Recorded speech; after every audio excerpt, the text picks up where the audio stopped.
Loiret, Beaune-la-Rolande et Pithiviers.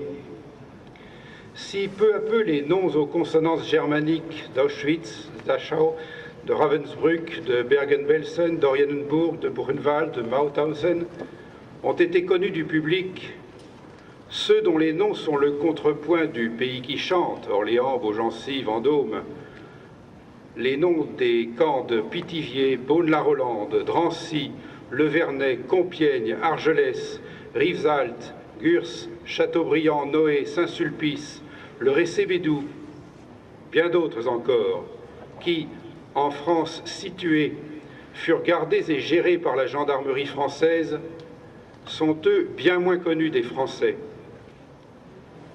Il n'y a pas certes de commune mesure entre les uns et les autres. Pourtant, dans ces camps-là, 400 000 personnes furent internées et les conditions de détention étaient souvent atroces.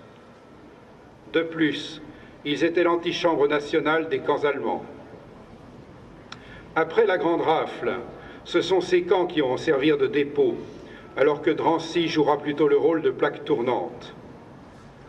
Dès le 16 juillet, Mademoiselle Monod, qui, nous l'avons vu, s'était rendue au Veldiv, comprend que rien n'a été préparé dans les camps du Loiret pour y accueillir tout ce monde. Elle se rendit à Pithiviers, qu'elle connaissait bien, pour y organiser un semblant d'accueil. Tout comme au Vélodrome d'hiver, rien n'avait été prévu à Pithiviers, surtout si l'on tient compte des problèmes particuliers que posait l'hébergement d'enfants de 2 à 12 ans. Mademoiselle Monod se mit à la besogne, avec les maigres moyens dont elle disposait, rassemblant de la paille, quelques couvertures, des couverts, secondés par des détenus se trouvant encore dans le camp, pour aménager des réfectoires et des chambrées.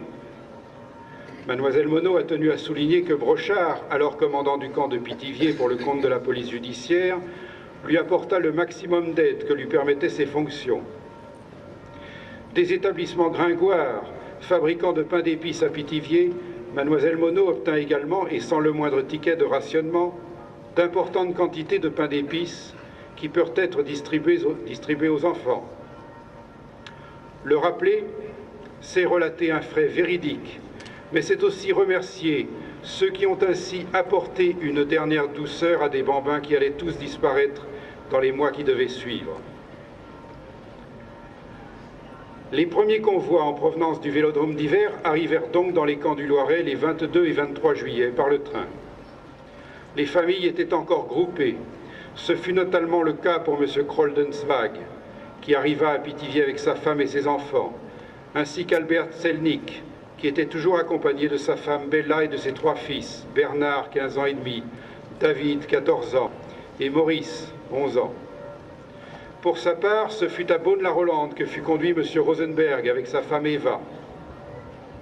Tous deux avaient du moins la consolation de savoir leur fille en sûreté chez la voisine qui l'avait prise en charge.